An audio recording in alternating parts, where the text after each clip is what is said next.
Good evening everyone. Guys start करते हैं हमारा आज का सेशन। आज का जो हमारा सेशन है ये स्पेशली महाराष्ट्र से एक फ्रेंड है मेरे, उनके कहने पे कंडक्ट किया मैंने। एक्चुअली उन्होंने बोला कि उनके स्टूडेंट को क्लास चाहिए, तो मैंने बच्चों से ही पूछा क्या चाहिए, तो दे सेड कि एक ओवरऑल ब्रीफिंग चाहिए, एक ओवरऑल आइडिया चाहिए कि हमें एएफओ एग्जाम जो है स्पेसिफिकली, वैसे तो मैं ओवरऑल सारों की बात करूंगा बट सारे एग्जाम में भी पूरे साल में वैकेंसी रिलीज हो ना हो, but AFO her bar release होती है, तो बेसिकली हम फोकस करूंगा एएफओ पे। बट साथ साथ जो लोग नाबार्ड में जाना चाहते हैं उसकी भी हम बात करेंगे, बिकॉज अगर आप एएफओ की तैयारी करते हो तो मेरे हिसाब से आपको साथ साथ नाबार्ड की तैयारी भी करनी चाहिए। क्यों? क्योंकि नाबार्ड और एएफओ में बहुत ज्यादा डिफरेंस तो नहीं है। चलो स्टार्ट करते हैं सेशन को। तो स्टार्ट करने से पहले थोड़ा सा सेशन को कहीं और लेके जाऊंगा। क्यों लेके जाऊंगा? बिकॉज सेशन स्टार्ट करने से पहले बेसिक आइडिया हमारे पास होना चाहिए क्या हम बात करने वाले हैं और क्यों करने वाले हैं, है ना। तो सबसे पहले एक छोटी सी स्टोरी सुनाऊंगा। ये स्टोरी मैंने मेरे बच्चों को सुनाई हुई है, तो आप में से कुछ लोगों ने शायद सुनी होगी और कुछ लोगों ने नहीं सुनी, है ना। स्टोरी है अज्ञानता क्या है। अज्ञानता क्यों बताना चाह रहा हूं मैं, ऐसा नहीं कह रहा हूं कि कौन अज्ञानी है कौन ज्ञानी है, भाई अपने पास नहीं है उतना नॉलेज। बट बात ये कि हम जब तैयारी करेंगे, है ना, हम जब किसी बुक को रेफर करेंगे, किसी नोट्स को पढ़ेंगे, किसी टाइप के क्वेश्चन की प्रैक्टिस करेंगे, किसी व्हाट्सएप पे जाके क्विज हम कंडक्ट करेंगे, या फिर किसी घर के अंदर बैठ के फ्रेंड के साथ डिस्कशन हम करेंगे, तो मुझे उस टाइम पे करना क्या चाहिए। क्योंकि मैं अगर बोलूं कि मैं आपके साथ तैयारी करता हूं, वी डिसाइडेड कि आज 4 से 5 बजे बैठ के हम क्या करेंगे, डिस्कशन करेंगे। लेकिन उस डिस्कशन में करना क्या है? डिस्कशन तो डिसाइड कर लिया, कहते टॉपिक डिसाइड करते हैं कि सॉइल साइंस पे डिस्कशन कर लेंगे। ओके ठीक है, मैं आ गया, हमने स्टार्ट किया। क्या स्टार्ट किया? मैंने बोला हाईएस्ट क्ले किसमें होता है, हाईएस्ट सैंड किसमें होता है, यहाँ कौन सी मृदा, वहां कौन, ऐसी बातें खत्म कर दिया। हम ये नहीं समझ पाए कि ये बातें तो हमें पहले से आती थी। डिस्कशन में 100% बातें आपने वो डिस्कस की जिनमें से 90% बातें आप पहले से जानते थे, सिर्फ आपने 10% नया सीखा, और उस चक्कर में आपने 2 घंटे खराब कर दिया आपके डिस्कशन के। स्पेशली मैं जिस डिस्कशन की बात करना चाह रहा हूं, मैं व्हाट्सएप डिस्कशन की बात करना चाह रहा हूं, जहां पे हम बहुत लंबा चौड़ा टाइम वेस्ट करते हैं। बट आजकल ट्रेंड सा चल गया है ना, इस ट्रेंड में ऐसा हो गया है। आजकल मैंने देखा बहुत सारे लोग ये भी कहते हैं कि हमारा एक प्रीमियम ग्रुप है, आप मेंबर बन सकते हैं 10 रुपए 20 रुपए देके, है ना, और उसमें क्विज चलती है।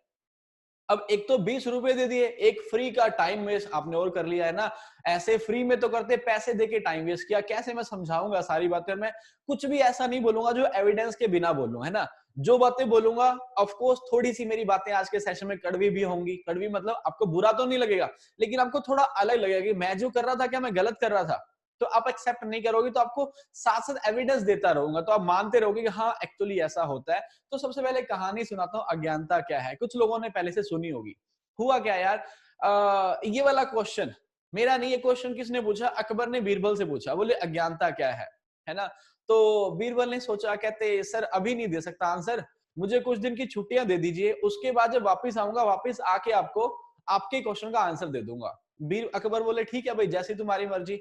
तो जो बीरबल थे वो छुट्टियों पे चले गए। छुट्टियों पे जैसे गए, छुट्टियों पे नहीं गए थे, उन्होंने आंसर ही देना था इस बात का, है ना। तो वो छुट्टियों पे जैसे ही गए तो एक मोची के पास गए। मोची के पास जाते ही बोला कि यार एक ना जूता बना दे, उस जूते के ऊपर ना हीरे जवाहरात डायमंड जो भी महंगी चीज है ना वो जड़ दे, इससे अच्छा जूता पूरी दुनिया में कहीं होना नहीं चाहिए। मोची बोला ठीक है कर देंगे सर, है ना। वो कहता है इतना खर्चा आएगा, अब खर्चे की क्या टेंशन है भाई, है ना, वो तो अकबर की साइड से खर्चा सारा आने वाला है ना। तो उन्होंने बोला कोई दिक्कत नहीं है, बट एक बात याद रखना, ये बात तेरे और मेरे बीच रहनी चाहिए, किसी को पता नहीं चलना चाहिए कि ऐसी जूती हमने कोई बनाई है। बोले ठीक है। 2 दिन 3 दिन लिए भाई, मोची ने क्या किया, वो मोती हीरे जवाहरात जड़ के और जूती बना दी भाई। जूती का पेड़ लेके बीरबल जब आया तो बीरबल ने फिर से याद दिलवा दिया उसे कि बात हमारे बीच है, किसी को बताना मत। बोले ठीक है। अभी बीरबल छुट्टियों पे है, अकबर के दरबार में नहीं गया। बीरबल ने क्या किया, शाम का टाइम देखा और धीरे से मस्जिद के अंदर या मंदिर के अंदर वो जूता उठाया, मतलब दो जो जोड़ी थी, और उसमें से एक जोड़ी को वहां पे फेंक, मतलब एक सिंगल पेयर, मतलब पेयर का जो एक सिंगल है ना पार्ट था, उसको फेंक दिया, एक जूते को फेंक दिया, एक अपनी घर ले आया, है ना। मंदिर में फेंका, मस्जिद में फेंका, जो भी है ना। तो क्या हुआ, अब जैसे ही सुबह वहां पे पुजारी मौलवी जी जो भी आते हैं ना वो आए, उन्होंने देखा वहां जूती पड़ी हुई थी, और फिर देखा जूती पे तो हीरे जवाहरात है।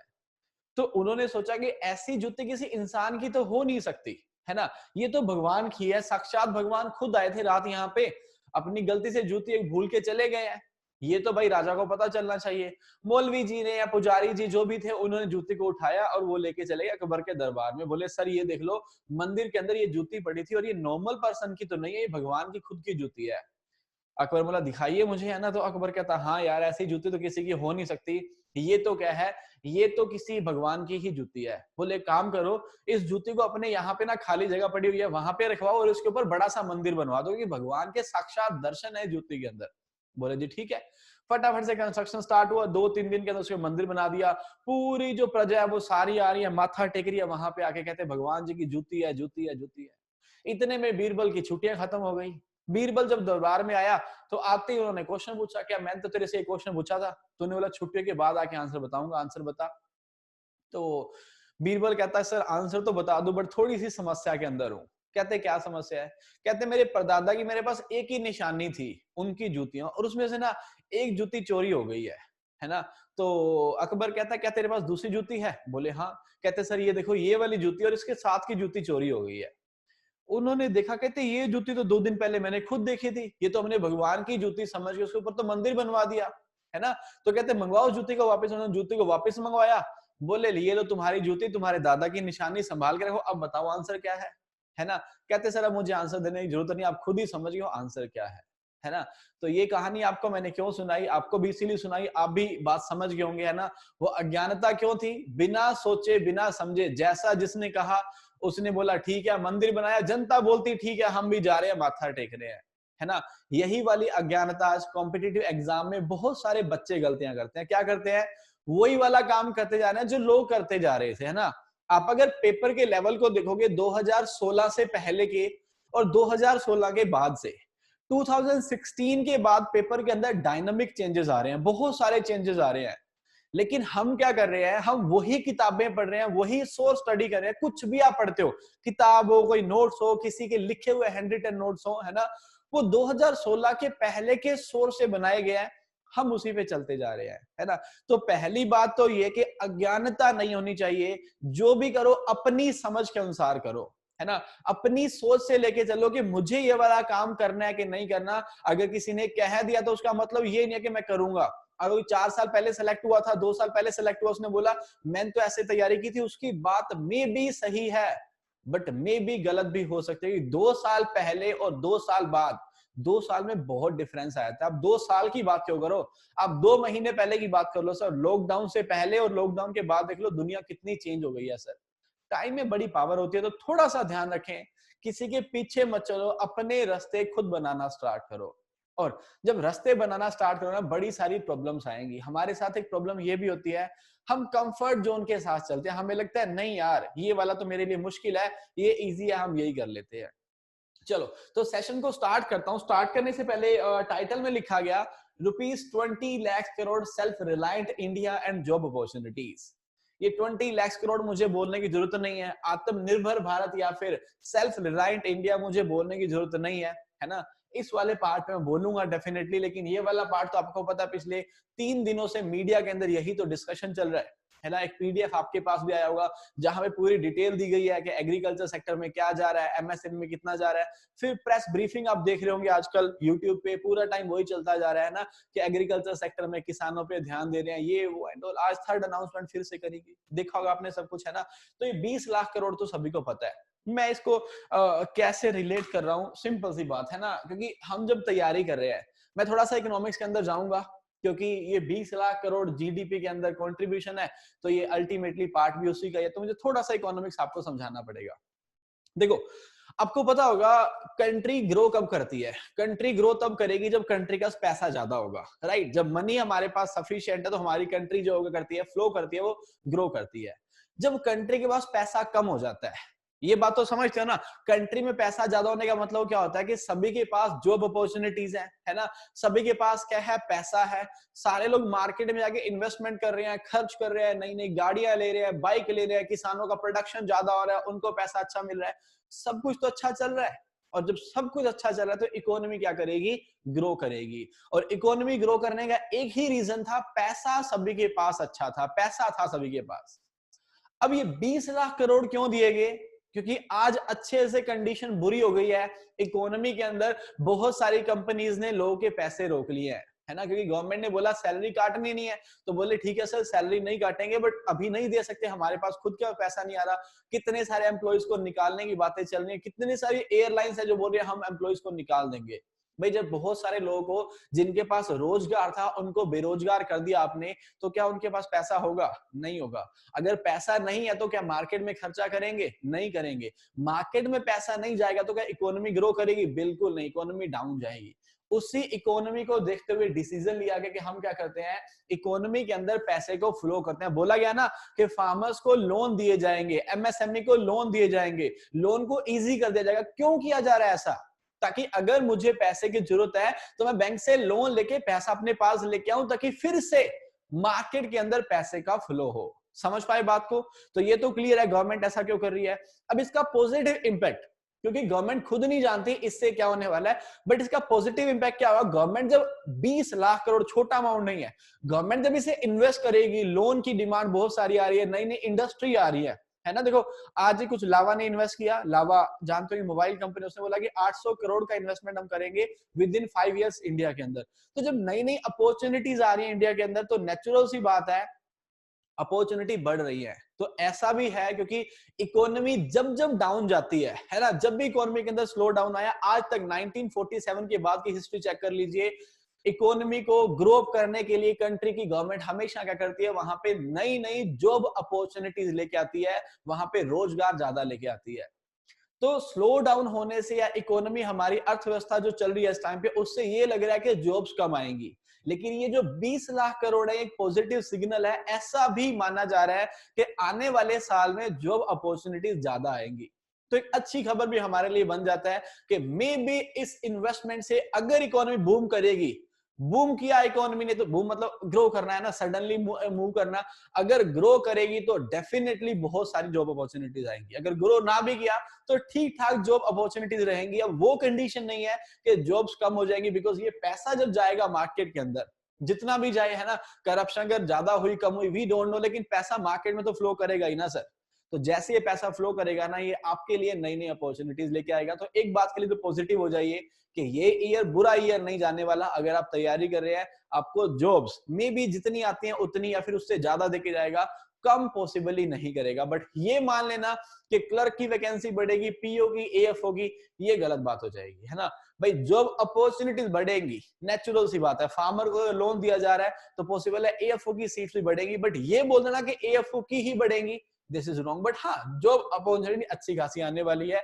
मैं ये बात इसलिए बता रहा हूं कि अपने आप को रेस्ट्रिक्ट मत करो कि मुझे तो नाबार्ड में ही जाना है, मुझे तो एएफओ ही बनना है, मुझे तो डीडीएसओ की वैकेंसी फॉर्म फिल करना है। रेस्ट्रिक्ट मत कीजिए अपने आप को रेडी कीजिए कि जो भी वैकेंसी अनाउंस होगी एटलीस्ट मैं उसके लिए रेडी हूं, मैं तैयारी करूंगा और उसमें सेलेक्ट हो जाऊंगा। समझ पाए होंगे बात को। चलो स्टार्ट करते हैं सेशन को। आज का हमारा जो सेशन है वो आपको ये बताने वाला है कि हमें स्टडी कैसे करनी चाहिए वर्सेस हम स्टडी करते कैसे हैं, है ना। तो मैंने जैसा शुरू में बोला, मैं आपको एविडेंस दिखाऊंगा कि हम क्या करते हैं, फिर आपको बताऊंगा आप गलत हो कैसे, आप खुद बताओगे मुझे। एक क्वेश्चन आपसे पूछता हूं सबसे पहले। क्वेश्चन के अंदर क्या बोला गया, क्वेश्चन आपके सामने बोला गया, as per the new scheme what is the additional interest subvention for dairy cooperative on prompt payment. मैं पहले क्वेश्चन समझा दूंगा आपको। इसने बोला कि नई जो स्कीम आई है, क्योंकि ये जो पिछला आपका आत्मनिर्भर भारत चल रहा है 3 दिनों से, इसके अंदर फिर से अनाउंस किया गया डेयरी कोऑपरेटिव्स है उनको 2% का सबवेंशन मिलेगा, मतलब 9% की बजाय अब कितना 7%। बट ये तो कोई नई बात है ही नहीं, ये तो पहले से ही चल रहा है, 2006-7 से स्कीम स्टार्ट हो गई थी। लेकिन इन्होंने बोला सबवेंशन नहीं, वो 2% तो है ही है, एडिशनल सबवेंशन मिलेगा कहां पे, ऑन प्रॉम्प्ट पेमेंट पे। कि अगर आपने टाइम पे भुगतान कर दिया, विद इन टाइम आपने पैसा वापस कर दिया, तो आपको एडिशनल सबवेंशन भी दिया जाएगा। वो एडिशनल सबवेंशन का जो अमाउंट है वो कितना है, ऑप्शंस आपके सामने है। Options are 7%, second is 2%, third is 3%, fourth is 4% and fifth is 5%। आपको परसेंट के अंदर आंसर लिखना है, ए बी सी डी नहीं लिखना। चैट ऑप्शन आपके सामने खुला हुआ है, लिखिए आपके आंसर्स क्या आएंगे, ए बी सी और डी, मतलब हाँ परसेंट के अंदर लिखिए। राइट 4%। 4%, मतलब 9 में से 2 माइनस करेंगे 7, 4 और मिल जाएगा, तो उनको 3% देना पड़ेगा। Sorry sir, repeat please.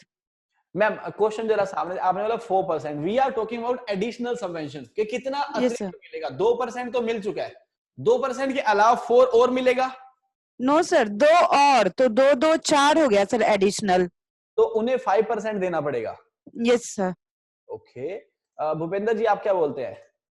Sir 2% का सबवेंशन है और 5% पे करना पड़ेगा। ओके, 5% पे करना पड़ेगा, चलिए ठीक है। ओके, सो आंसर करते हैं। देखो आंसर, अगर मैं आपके चैट के अंदर आंसर देखूं, 3 और 4%, ये दो आंसर ऐसे हैं जिनके साथ मेजोरिटी है ना। 3 और 4% सभी ने लिखा है। कुछ ऐसे भी हैं जिन्होंने 5 लिखा है और कुछ ऐसे भी है जिन्होंने 2 लिखा है, बट एनी हाउ मेजोरिटी 3 और 4% के साथ है। एंड ऐसा होता है अक्सर, मेजोरिटी गलत होती है, तो वैसा ही यहाँ प्रूव हो गया, मेजोरिटी गलत है। चाहे आपका आंसर 3% है या 4% है, आप गलत है। आपके माइंड में चल रहा है कि सर 3% क्यों गलत किया आपने, क्योंकि आपने जिस सबवेंशन को पढ़ा है वो ऐसा ही बोलता है कि 9% पे 2% का सबवेंशन मिला, कितना 7%, और टाइमली रीपेमेंट कर दी तो 3% का एक्स्ट्रा सबवेंशन मिलके फार्मर को 4% पे करना पड़ता है। तो उस हिसाब से तो आपका 3% बिल्कुल ठीक था, है ना। लेकिन 3% गलत क्यों हो गया आपका? क्योंकि आपने ध्यान नहीं दिया। यहां पे बोला गया, और मैंने आपको बोला भी सही, कि रिसेंटली 3 दिन में गवर्नमेंट ने अनाउंस करा, तो गवर्नमेंट ने अनाउंस करा कि 2% का सबवेंशन देंगे, किनको? डेयरी कोऑपरेटिव्स को, और अगर टाइमली रीपेमेंट कर देंगे तो एक्स्ट्रा उनको सबवेंशन देंगे। कितने परसेंट का? This is 2%, so right answer will be 2%। 20% लोग 2% वाले थे, बट मेजोरिटी ने गलत किया। मैं पहले बोल चुका, आपको बुरा लगेगा शायद, प्लीज इस चीज को पॉजिटिव लेना। मैं जस्ट एक सिनेरियो दिखाना चाहता हूं कि एक्चुअल सिनेरियो क्या है। हम ग्रुप की डिस्कशन के अंदर भैंस की ब्रीड पढ़ रहे हैं, है ना, हम वहां पे सोयल साइंस को डिस्कस कर रहे हैं, हम एग्रोनॉमी क्रॉप्स को डिस्कस कर रहे हैं, जो करने वाला पार्ट है कभी सोचा ही नहीं, है ना। अगर ये मुझे एज अ एग्रीकल्चरिस्ट नहीं पता तो इंडिया में फिर किसे पता होगा? मेरी सबसे पहले ड्यूटी बनती है कि अगर वहां पे आत्मनिर्भर भारत के नाम से कुछ 20 लाख करोड़ कुछ अनाउंस हो रहा है, तो मुझे पहले पता होना चाहिए क्या हो रहा है, बट मैंने 3 दिन में ध्यान नहीं दिया। ओके चलो, अब जरा यहाँ पे देखिए, आत्मनिर्भर भारत या फिर call it self reliant India, तो ये 2 लाइन मैंने वहां से पिक करी। न्यूज का पार्ट है ये, मैं ज्यादा पढ़ता नहीं हूं, बट मैं न्यूज़पेपर को रीड कर लेता हूं डेली। वहां लिखा गया था, a new scheme to provide inter-subvention at the rate 2% per annum to dairy cooperative for 2021 है ना। कितना? 2% का एडिशनल 2% पर एनम, पीए का मतलब पर एनम, है ना। Additional 2% per annum interest subvention on prompt payment, है ना। अगर टाइम पे कर दिया 2% एक्स्ट्रा मिल जाएगा, वरना ओनली कितना मिलेगा? 2%। पीडीएफ आपको मैं शेयर कर दूंगा, आप आर्टिकल को पढ़ सकते हैं, मैंने लिंक भी डाल दिया। देखिए सर, पेपर का लिंक क्या, मैंने किताब से नहीं पढ़ा, बिकॉज किताब में तो ये छपेगा भी नहीं कभी, बट पेपर में पॉसिबल है, छप सकता है, बिकॉज फार्मर की तो बात हो रही है। अगर मैं एएफओ की तैयारी कर रहा हूँ, ये तो मेरा ही पार्ट है यार, है ना। केसीसी मुझे तो देना पड़ता है, तो थोड़ा सा ट्रेडिशनल टाइप की मेंटेलिटी को चेंज कीजिए। आगे चलता हूं, एक और क्वेश्चन पूछूंगा, फिर आपको बताऊंगा। ये क्वेश्चन आईबीपीएस पीएसबी बोले तो पंजाब एंड सिंध बैंक का पेपर था, वहां पूछा गया था। बोला गया, KCC loan limit for the farmer who pursue crop animal husbandry fisheries and also eligible for 2% interest subvention, के लिमिट कितनी है जिसमें उनको 2% सबवेंशन भी मिलेगा? ऑप्शन से 3 लाख, 1 लाख, 2 लाख, 1.5 लाख, या फिर नन ऑफ दीज। अगेन आपके पास ऑप्शन खुला हुआ है, ए बी सी डी के अंदर आंसर लिख दो, जो भी आएगा लिखिए अपना answer, A B C D और ई। Do it fast.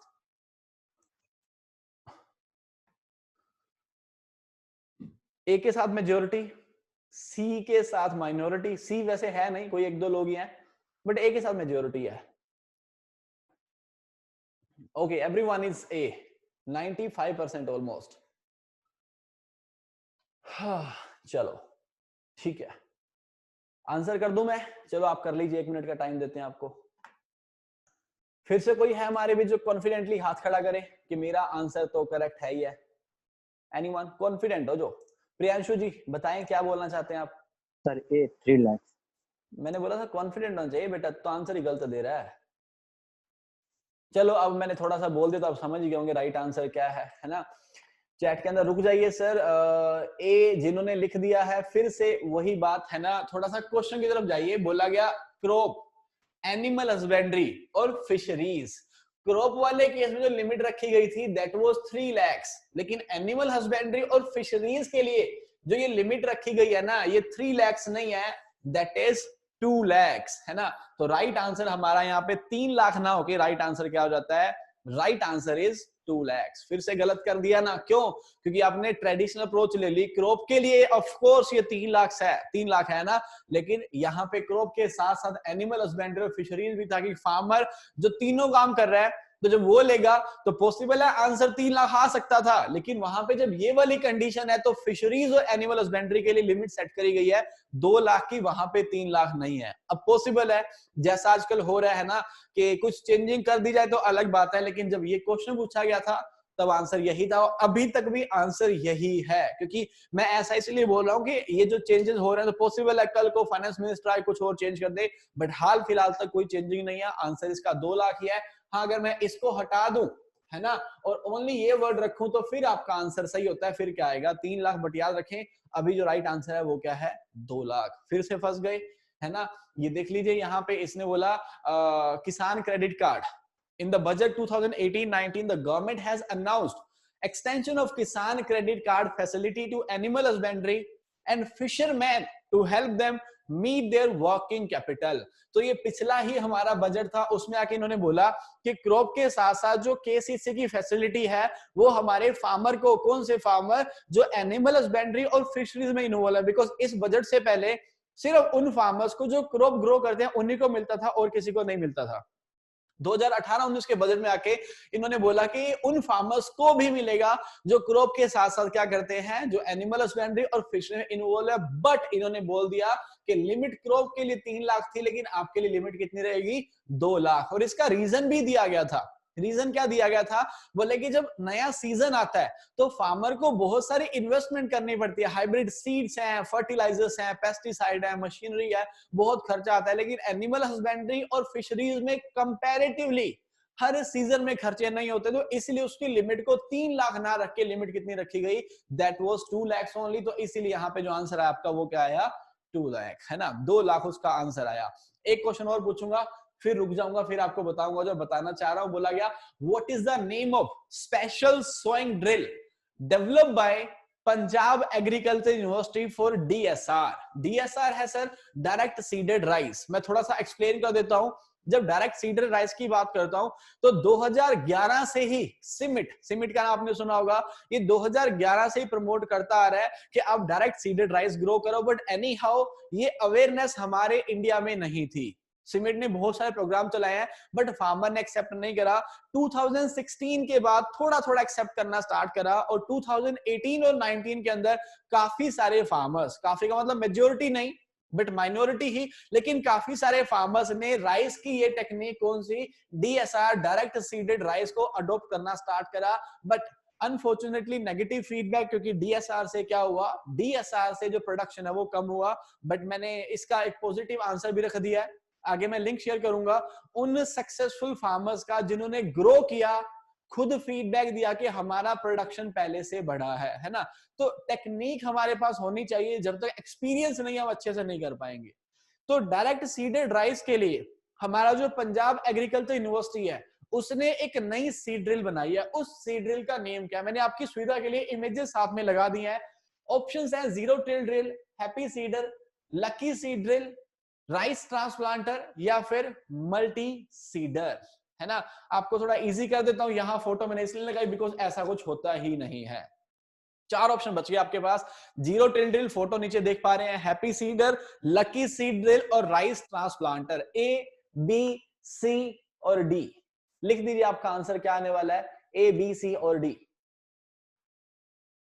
दुआ करेंगे गलत नहीं होना चाहिए आपका आंसर।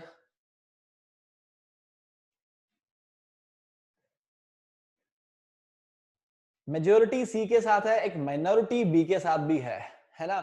हैप्पी सीडर भी लिखा जा रहा है और मेजोरिटी जो है वो लकी सीड ड्रिल के साथ ही है। राइस ट्रांसप्लांटर भी 2-4 बच्चे लिख रहे हैं। राइस ट्रांसप्लांटर पीओ ने कब बनाया, और जब राइस ट्रांसप्लांटर ही आ गया तो भाई बुद्धि का यूज करो, वो तो ट्रांसप्लांटिंग करेगा, हम तो डायरेक्ट सीडिंग की बात कर रहे हैं।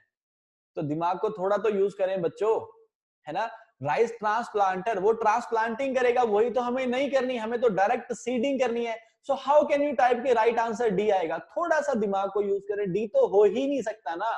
हाँ, ए बी सी में से आंसर हो सकता है। चलो ठीक है, अब मैं आंसर करता हूं। मेजोरिटी सी की साइड है और एक माइनॉरिटी जो है वो बी की साइड भी है। राइट आंसर क्या आएगा? राइट आंसर की बात करते हैं। सो राइट आंसर जो आने वाला है, जब बात करता हूं ए ऑप्शन की, जीरो टिल ड्रिल। तो जीरो टिल ड्रिल भी रीसेंट इनोवेशन ही है, बट इसका राइस से लेन देन नहीं है, मेजरली व्हीट के लिए है। व्हीट में जब जीरो टिल ड्रिल को यूज कर रहे थे तो बड़ी सारी समस्या आ रही थी, उसी के रिप्लेसमेंट इन्होंने एडवांस बना दिया हैप्पी सीडर। बट ये भी मेजरली व्हीट के लिए यूज होता है, जो स्पेशली बनाया किसने? पीएयू ने। किसके लिए? आपके डीएसआर के लिए। वो ऑफ कोर्स मेजोरिटी यहाँ पे सही है, वो क्या था आपका? Lucky seed drill. तो राइट आंसर क्या है? राइट आंसर सी है। मैंने यहाँ पे लिंक डाले, आपको मैं पीडीएफ शेयर करूंगा, यहाँ पे डिटेल है वीडियो 1 और वीडियो 2, जहां पे फार्मर खुद बता रहा है कि भाई मैंने इस यूज करा टेक्निक को और वहां पे मुझे बेनिफिट मिला। सिमिट ने 2011 से अवेयरनेस प्रोग्राम चलाए हैं और उसके बाद से कितने सारे फार्मर जिनके एक्सपीरियंस, उन्होंने अच्छा प्रोडक्शन भी लिया है। ऐसा अब डिस्कशन में क्यों आ गया? अब डिस्कशन में आने का रीजन, क्योंकि हुआ क्या, जो मेजर प्रोड्यूसिंग स्टेट है राइस के, कौन है? वैसे तो हाईएस्ट प्रोडक्शन वेस्ट बंगाल में होता है ना, लेकिन पंजाब और हरियाणा की बात करो, ये भी अच्छा खासा राइस प्रोड्यूस करते हैं। हाइब्रिड राइस तो यहाँ पे बहुत हो, जैसे बासमती हम बोल देते हैं ना, बासमती अच्छा खासा प्रोड्यूस होता है। बट प्रॉब्लम कहाँ पे आ रही है? प्रॉब्लम कुछ ऐसे आ रही है कि ये जो फार्मर्स हैं, इनको ट्रांसप्लांटिंग के टाइम पे लेबर की रिक्वायरमेंट होती है, और कोरोना के चक्कर में सारी लेबर यूपी, बिहार, जहां से भी वहां पलायन कर रही है, यहाँ से वहां पे मूव करती जा रही है। तो भाई सीजन ऑलमोस्ट आने वाला है, सीजन दूर नहीं है ना। मई, जून, जुलाई है ना, तो जुलाई में तो भाई बहुत लेट हो गया। जून के अंदर आपको डिसीजन लेना पड़ेगा, और अगर सीडिंग करनी है फिर तो 25-30 दिन पहले हो जाता है काम, है ना।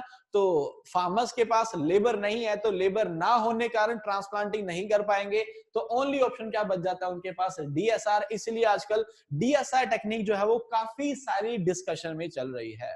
मैंने 3 क्वेश्चन आपसे पूछे, क्या क्वेश्चन थे? 3 क्वेश्चन, और आपने एक्सपीरियंस करा कि क्वेश्चन किस टाइप के थे, क्योंकि आपको दिख रहा है डिफिकल्ट तो नहीं था।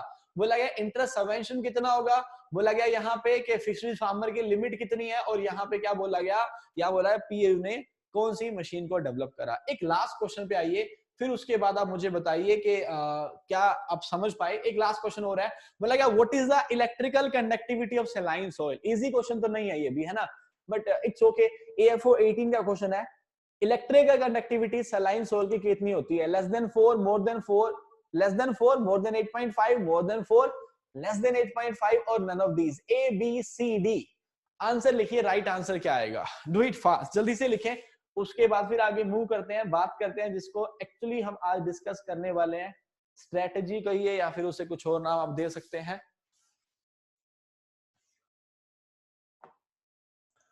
यहाँ पे जो आंसर आया, वैसे तो इतने सारे बच्चे हैं तो नेचुरल सी बात है गलत आंसर भी आने ऑब्वियस है ना, लेकिन जो मेजोरिटी की साइड से मुझे आंसर मिला, ऑलमोस्ट 95% मेजोरिटी से, वो क्या मिला आपका? More than 4। अगर आंसर की बात करते हैं इलेक्ट्रिकल कंडक्टिविटी, तो बिल्कुल आप मेजोरिटी वाले लोग सब राइट हो, है ना। राइट आंसर हमारा जो आएगा that will be more than 4। मैंने ये क्वेश्चन क्यों लिखा? अब ईमानदारी से सोचना, दिमाग से सोचना, बिकॉज मैंने पहले बोला पढ़ाऊंगा नहीं, आपको समझाऊंगा और एविडेंस के साथ समझाऊंगा।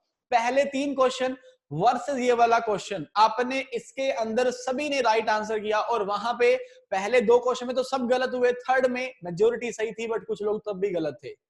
अब देखिए वो 3 टाइप के जो क्वेश्चन थे वहां हम गलत हो गए। चौथे टाइप क्वेश्चन जो था ट्रेडिशनल टाइप क्वेश्चन पेपर में आ गया, ये 2016, 17, 18, 19 में रिपीट होता रहा, ये हम सभी को पता था। और इवन ये सोयल साइंस से था, वो हमारा इंजीनियरिंग का पोर्शन था, या फिर करंट अफेयर्स का, केसीसी जो है काइंड ऑफ करंट अफेयर्स, वो हो गया। अब मुझे ये बताइए कि आपके लिए डिफिकल्ट क्या था, पहले 3 क्वेश्चन या ये वाला क्वेश्चन? डेफिनेटली पहले 3 क्वेश्चन, बिकॉज आपने जहां पे गलत किया वही तो हमारा डिफिकल्ट पार्ट है। अब एक छोटा सा क्वेश्चन पूछता हूं, मुझे व्हाट्सएप ग्रुप के अंदर डिस्कशन करना है, मुझे क्या डिस्कस करना चाहिए? जो मुझे आता है या जो मुझे नहीं आता? बोलिए। ऑफ कोर्स अब मैं सभी का फीडबैक जान रहा हूं, सब लोग क्या बोल रहे हो कि सर जो नहीं आता वो डिस्कस करो, जो आता है वो तो फिर डिस्कस करना ही चाहिए, यही बोला आपने। अब मुझे ईमानदारी से एक और आंसर दे दो, तुम क्या डिस्कस करते हो? क्या तुम पहले वाले 3 क्वेश्चन के टाइप डिस्कस करते हो, ये वाला डिस्कस? तुम डेफिनेटली इसी के साथ चलते हो। अभी तुमने खुद बोला कि हमें वो डिस्कस करना चाहिए कि जो हमें नहीं आता, और तुम वो डिस्कस करते हो हमेशा ग्रुप के अंदर जो तुम्हें आता है, that can be agronomy, that can be soil science, that can be animal husbandry, most of the time हम इन्हीं सब्जेक्ट को उठाते हैं। Why? Because we are comfortable with these subjects, है ना, हमारा कंफर्ट जोन है कि ज्यादा एफर्ट्स नहीं लगाने पड़ेंगे, गूगल से 10-12 क्वेश्चन कॉपी करेंगे, डालेंगे वहां पे, लोग टाइम पास के लिए ABCD लिखेंगे, and that's what we are doing. हम टाइम पास कर रहे हैं। खुद माना आपने, बोलो इस पॉइंट में करेक्ट हूं कि नहीं हूं, है ना, कि हम क्या करते हैं, जिनका डिस्कशन करना चाहिए जो नहीं आता, बिकॉज जो नहीं आता ना उसको ढूंढने में बड़ी दिक्कत है, पता नहीं कहाँ इंटरनेट पे ढूंढूं, कौन सी किताब में ढूंढ लूं या जहां पे KCC के बारे में लिखा हो, और अगर मुझे ये वाला काम करना है, ये तो कुछ भी उठाइए सर, इतने सारे पेपर लोगों ने शेयर कर दिए, इतने सारे लिंक्स हमारे पास है, इतनी सारी वेबसाइट हमारे पास है, कहीं से भी उठा लो, है ना, ये वाला डिस्कशन तो होता है। बोलो एक बार यस और नो लिखो, फिर आगे चलूंगा। क्या इस बात पे सेटिस्फाई हो, हम लोग ऐसा करते हैं कि नहीं? जस्ट राइट यस और नो, और कुछ नहीं चाहिए। बोलो ऐसा करते हैं हम कि नहीं करते? अब यहाँ पे मे भी कुछ लोग नो लिख सकते हैं, दैट्स ओके, क्योंकि पॉसिबल है कुछ सही रास्ते पे चलते होंगे, बट देखिए अगेन 99% लोग, अभी तक किसी ने नो नहीं लिखा है, हर कोई बोल रहा है यस ऑलवेज, हम करते हैं ऐसा। यही तो प्रॉब्लम है हमारे साथ, हमने अज्ञानता वाली काम तो खुद कर दिया ना। अब देखा ना तुमने, है ना, वही जूती तुमने मंदिर बना के माथा टेकना शुरू किया। बोलो तुम करते हो कि नहीं? डेफिनेटली सब लोग एग्री कर रहे हैं कि हाँ हम करते हैं। चलो रुक जाइए, मुझे जस्ट एक मिरर दिखाना है आपको आपकी प्रिपरेशन का। तो सर याद रखें, आपके लिए ये वाला जो पोर्शन है ना, दैट इज मच इजियर। कुछ भी कर लो, क्योंकि अनटिल अनलेस आप अगर अलाइड साइंस से नहीं हो, मतलब फॉरेस्ट्री वाले, फिशरीज वाले, हॉर्टिकल्चर वाले बच्चे नहीं हो, तो एग्रीकल्चर वालों के लिए तो ये स्ट्रॉन्ग पॉइंट है। हमने BSc AG में पता नहीं कुछ और सब्जेक्ट सीखा ना सीखा, बट एग्रोनॉमी सॉइल तो हमने सीख ही लिया था। एनिमल हस्बेंड्री इजी है, ज्यादा डिफिकल्ट नहीं है वो, लेकिन डिफिकल्ट कौन सा पार्ट है आगे आके बताने वाला हूं। बट एक चीज आपने खुद एक्सेप्ट कर ली कि हम गलत रास्ते पे चलते हैं। मैं कभी कभी ऐसा होता है, बच्चे मुझसे जो पूछते हैं, मैं खुद गुस्सा आता हूं, क्यों मुझे बुरा लगता है इन बातों का कि यार गलत रास्ते पे कैसे चलते हो। तो मैंने इसीलिए क्लास स्टार्ट करने से पहले वो स्टोरी सुनाई, आप खुद एनालाइज कर पा रहे हैं। अब आपके साथ वही स्टोरी हो रही है, आपने भी जूती का मंदिर बना के और माथा टेकना स्टार्ट कर दिया है। वही वाले काम तो हम कर रहे हैं, है ना। मैंने शुरू में बोला कि मैंने ये लेक्चर शरद सर के कहने पे कंडक्ट किया, और कल ही जब मैंने बच्चों को मैसेज किया कि बच्चों क्या करना चाहिए हमें कल, है ना, तो इन बच्चों ने खुद बोला था, बट मैंने उससे ऊपर का मैसेज देखा, वहां लिखा हुआ था what is the topic of discussion for tomorrow, answer the buffalo breeds. मैं सोच रहा था ये भैंस की ब्रीड में क्या तू डिस्कस करेगा भाई, ये भैंसे तो कब से है ना, 10 ब्रीड होंगी मैक्सिमम, इसमें क्या पड़ेगा, ये तो जो मर्जी बुक उठा वहां से मिल जाएगा। डिस्कस वो करो जो वहां पे नहीं मिलता। किताबें कभी पढ़, जिस दिन एग्जाम का प्रेशर आएगा ना, जिस दिन वैकेंसी अनाउंस होगी, तुमने फॉर्म फिल कर दिया, एग्जाम होने महीना बचा है ना, तुम इन किताबों को बहुत अच्छे से रट लोगे। जो तुम व्हाट्सएप डिस्कशन है 2 घंटे के अंदर करते हो ना, वो वाला काम तुम 5 से 7 मिनट के अंदर करोगे, बिकॉज बफेलो की ब्रीड्स को पढ़ने में 10 से 15 मिनट लगेंगे तुम्हें, और डिस्कशन करने में 2 घंटे चले जाता है, क्योंकि वहां पे तो फालतू काम होते रहते हैं। और डिस्कशन को भी थोड़ा सा मीनिंगफुल बनाइए। हम जब डिस्कशन करते हैं ना, जब मैं डिस्कशन बोल रहा हूं तो डिस्कशन के नाम पे यही आ रहा है हमारे सामने, है ना, हम यही सोच रहे हैं। बट मुझे पता है, क्योंकि मैं कोई बहुत बूढ़ा पर्सन नहीं हूं, मैंने ये सब देखा, मुझे सब पता है क्या डिस्कशन, बिकॉज बहुत सारे ग्रुप्स में खुद भी होता हूं, मैं देख रहा होता हूं क्या डिस्कशन। सबसे पहली बात तो ये, तुम्हारा डिस्कशन का वे गलत है। जितने भी लोग, कुछ लोग करते होंगे और कुछ लोग प्लान कर रहे होंगे, सबसे पहले तो इस प्लेटफॉर्म को छोड़िए, बिकॉज इस प्लेटफॉर्म मैंने ये तो होता देखा है, बट वो सब जो आप बोल रहे हो ये मैंने नहीं देखा। ऐसा होता है डेफिनेटली, तुम्हारे फेस पे स्माइल आ रही है, सर हाँ है तो सही, ऐसा करते हैं, of course we are doing this thing, है ना। हमें लगता है फ्रेंड्स हैं, फ्रेंड्स को थोड़ा सा टाइम तो देते हैं, सर 10 मिनट तो कर लेते हैं, और पता नहीं चलता उस 10 मिनट के अंदर कब चला जाता है। 2 सजेशन दूंगा यहाँ पे, है ना, या तो इस प्लेटफॉर्म को छोड़ो, अगर आपको लगता है नहीं सर मैं तो इसी प्लेटफॉर्म पे करूंगा, तो इसको छोड़ो, चैट से नहीं करना है तो इससे करिए फिर, है ना। अब तब समझ पाएंगे डिस्कशन क्या होता है। 4 अच्छे लोग डिसाइड कीजिए, 4 लोग, 10 लोग, 15 लोग, 20, जितने भी आपको लगता है ना। अगर ज्यादा लोग होता है, जूम ऐप पे होता है ना, इस पे कीजिए, बट टॉपिक डिसाइड करो एंड लेट देम टेल कि भाई कल हम वीडियो कॉल पे मिलेंगे और तब डिस्कस करेंगे। क्योंकि तब क्या होगा, जिसको नॉलेज है वो आंसर देगा, जिसको नॉलेज नहीं है वो पढ़ के आएगा, बिकॉज वीडियो कॉल पे सामने मुझे जवाब देना पड़ेगा कि मैं तुम्हारे ग्रुप डिस्कशन का मेंबर हूं तो मैं क्या पढ़ के आया हूं। व्हाट्सएप ग्रुप में फालतू बकवास है, क्वेश्चन लिखा जाता है उसके 50 आंसर लिखे जाते हैं। और प्लीज बुरा मत मानना मेरी बातों का, मैं सिंपली तुम्हें वो गाइड कर रहा हूं जो रियलिटी है। और अक्सर कहते हैं सच कड़वा होता है, तो ये वही कड़वे वाला सच है जो हम लोग गलत तरीके से। तो या तो इसको इस मोड में कन्वर्ट करो कि पहले दे दो एक गाइडलाइन के भाई ऐसे ऐसे कर क्या ना है, और उसके बाद वीडियो कॉल पे डिस्कशन करो, क्योंकि वीडियो कॉल तुम 20 से 30 मिनट से ऊपर नहीं करोगे। ओवर हो जाएगा उतने में डिस्कशन। और व्हाट्सएप ग्रुप में 1 घंटा खराब करते हो और सीखने को कुछ नहीं मिलता उसमें से, 2 इंपॉर्टेंट बातें निकल के आती हैं, बाकी सब टाइम वेस्ट है। और अगर ये नहीं करना तो शिफ्ट करिए टेलीग्राम पे, बिकॉज टेलीग्राम क्विज डालने का आंसर डालता, क्विज डालने का ऑप्शन देता है और क्विज के अंदर आंसर पहले से डाल सकते हैं। मेरे चैनल पे अगर आप हो तो आपने देखा होगा 5 क्वेश्चन के अंदर मुझे नहीं लगता 3 मिनट से ऊपर लगते होंगे, बिकॉज क्वेश्चन पढ़ो, आंसर दो, क्लिक किया, सही है तो सामने वो राइट लिख के आ गया, गलत है तो वहां पे गलत हो जाता है। वो बहुत टाइम सेव करता है। व्हाट्सएप पे 10 क्वेश्चन डिस्कस करना मतलब मिनिमम 30 मिनट्स, और वहां पे 10 क्वेश्चन मतलब मैक्सिमम 10 मिनट्स। तो सर आप एक चीज याद रखना, जितने भी लोग सुन रहे हैं इस टाइम पे, आपके पास आपके सरकमस्टांसेस, परिस्थितियां, बिकॉज ऐसा अक्सर मैंने लोगों को बोलते हुए सुना है, मेरे पास टाइम नहीं है, मैं तो गरीब हूं, मेरे पापा मुझसे बहुत, अभी थोड़े दिन पहले की बात है, एक बच्चा मुझसे बोला था कि सर पापा बहुत काम करवाते हैं। एक चीज सब लोग क्लियर रखना अपने माइंड में, सर आपके पास, एक अमीर के पास, एक गरीब के पास, सभी के पास ये 24 आवर्स ही हैं। जिसने इस 24 आवर्स का मैनेजमेंट कर लिया वो आगे जाएगा, और जिसने लेम एक्सक्यूज है ना कि मेरे पास टाइम नहीं है, मैं गरीब हूं, मेरी किस्मत खराब है, सर अपॉर्चुनिटी की बात करिए, आप बात करिए अल्टीमेट गोल की, तो भाई कामयाबी कभी गरीबी अमीरी को नहीं देखते, उसे चाहिए तो टैलेंट चाहिए, और टैलेंट कभी गरीब और अमीर से नहीं आता, टैलेंट तो मेहनत से आता है। तो थोड़ा सा ध्यान रखें, टाइम को मैनेज कीजिए, और उसके बाद आपका जो टाइम है ना उसको मैनेज करके यूटिलाइज करो, मिस यूटिलाइज मत करो। आपको लगे कि 8 से 9 डिस्कशन किया, सर वो आपने टाइम वेस्ट किया, कहां डिस्कशन किया। चाहो तो आज फिर से डिस्कशन करना 8 से 9, और फिर अपनी नोटबुक पे लिखना मैंने क्या नई बातें सीखी, कौन सी नहीं आती थी और कौन सी सीख ली। रिटर्न में गारंटी दे सकता हूं 5 लाइन से ऊपर तुमने 1 घंटे में नहीं सीखा। खुद पूछो कि 5 लाइनें सीखनी थी तो 5 मिनट के अंदर पढ़ लेता ना, 1 घंटे का डिस्कशन क्यों किया।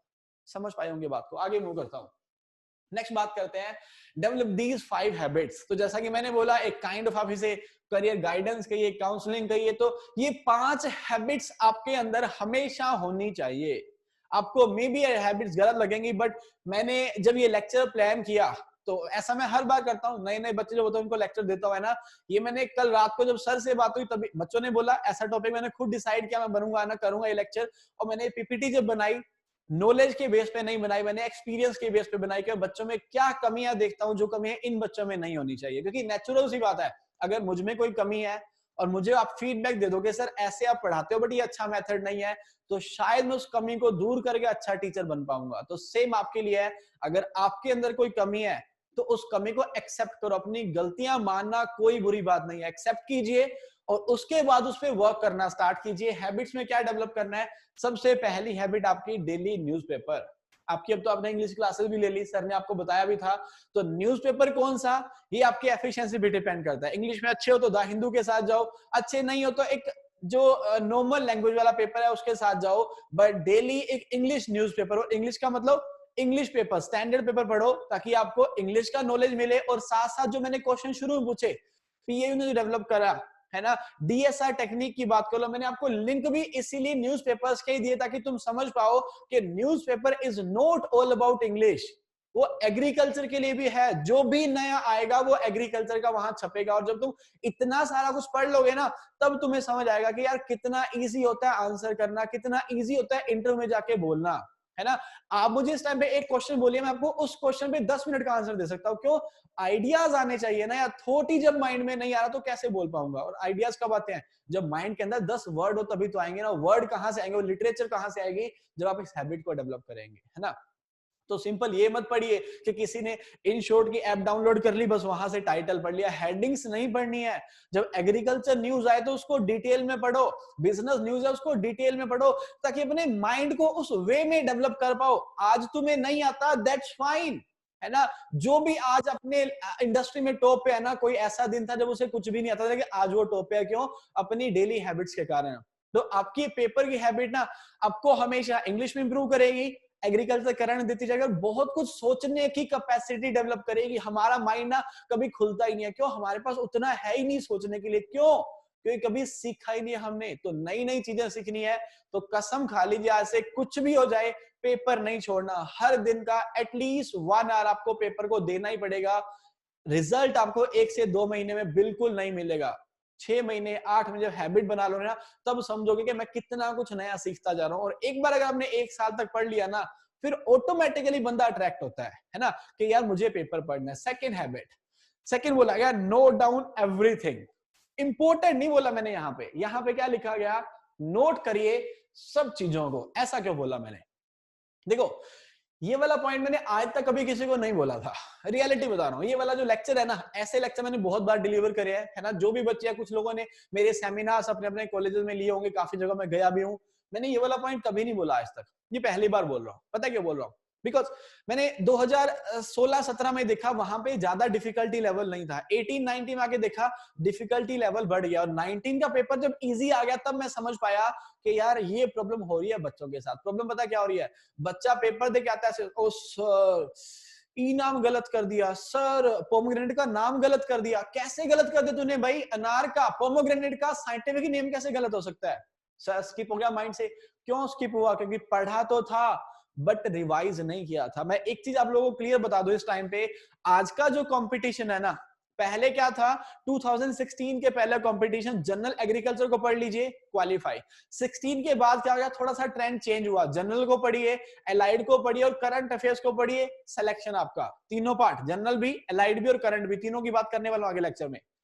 आज का ट्रेंड क्या है? जनरल पढ़ लो, करंट पढ़ लो, एलाइड पढ़ लो, तब भी सिलेक्शन नहीं होता। क्यों नहीं हो रहा सिलेक्शन? क्योंकि इतना कुछ पढ़ने को हो गया ना, बच्चा पढ़ तो लेता है लेकिन बच्चा रिटेन नहीं कर पाता, बच्चा उतनी मेहनत नहीं कर पाता, बिकॉज उसने बीएससी एजी में या बीएससी के टाइम पे, ग्रेजुएशन के टाइम पे कभी उतनी मेहनत करी ही नहीं थी। उसने ट्राई ही नहीं किया कि इतने सारे एफर्ट्स भी लगाने पड़ेंगे मुझे। कभी सोचा ही नहीं उसने कि 2-2 बजे तक बैठ के पढ़ूंगा तब भी जाके टेस्ट में नंबर कम आएंगे। लेकिन आज जब होता है तब आप लोगों को समझ आती है कि अब बहुत बदलना पड़ेगा, है ना। तो इस टाइम पे यही फॉर्मूला है, एक तो आपको बहुत कुछ पढ़ना पड़ेगा, है ना, क्योंकि आजकल एक स्मार्ट वर्क नाम की डेफिनेशन बड़ी सारी फेमस हो गई है ना। स्मार्ट वर्क से पहले ये हार्ड वर्क है, बिकॉज नेचुरल सी बात है, स्मार्ट वर्क का मतलब वो पढ़ो जो पेपर के लिए इंपॉर्टेंट हो। लेकिन इंपॉर्टेंट इतना सारा है, उसके लिए रात को 2-2 बजे तक जागना पड़े, तो स्मार्ट वर्क बाद में, हार्ड वर्क को पहले हो रहा है।